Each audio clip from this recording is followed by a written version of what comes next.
পাহাড়ের উর্বরতা মাপছেন জিতেন্দ্র।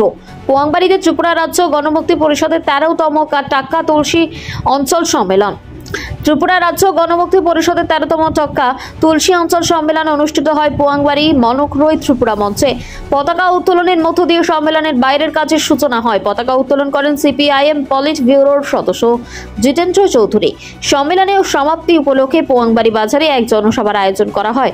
জনসভার প্রধান বক্তা হিসেবে উপস্থিত ছিলেন সিপিআইএম পলিট ব্যুরোর সদস্য জিতেন্দ্র চৌধুরী। বক্তব্য রাখতে গিয়ে তিনি বর্তমান রাজনৈতিক পরিস্থিতি, মানুষের ন্যায্য দাবি ও গণতান্ত্রিক অধিকারের প্রশ্নে পার্টির অবস্থান তুলে ধরেন এবং জনসংযোগ বাড়িয়ে সংগঠনকে আরো শক্তিশালী করার আহ্বান জানান।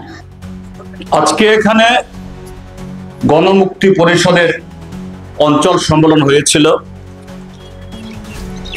এবং বিগত 7 বছর 7.5 বছরে এই সম্মেলন অভূতপূর্ব। আমি কজন লোক এই সম্মেলনে মিলিত হয়ে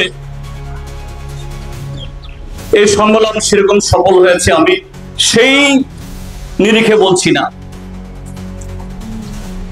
এই সম্মেলন সেখানে কতজন হাজির ছিল তার চেয়েও প্রশংসনীয়, তার চেয়েও বেশি গর্বের বিষয় হলো টাক্কা তুলসীর 4টা এডিসি ভিলেজ এলাকার তিনটা ভিলেজ এলাকার প্রায় 20 থেকে 22টা পাড়ার প্রতিনিধিরা এখানে এসেছেন। গত 7.5 বছর নানা কারণে, কারো রক্তচক্ষু, কারো প্রলোভন, আরো নানাভাবে ত্রিপুরাজ্যের অন্য প্রান্তে অন্য জায়গাতে যেরকম ভাবে মানুষকে কুণ্ঠাসা করে তার শরীরের ব্যথা হলেও প্রকাশ করতে পারে না,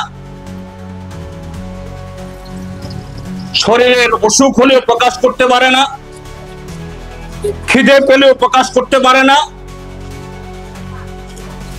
ইচ্ছা হলেও এটা প্রকাশ করার সুযোগ নেই। এখানে এই 3টা ভিলেজের মধ্যেও একই অবস্থা ছিল।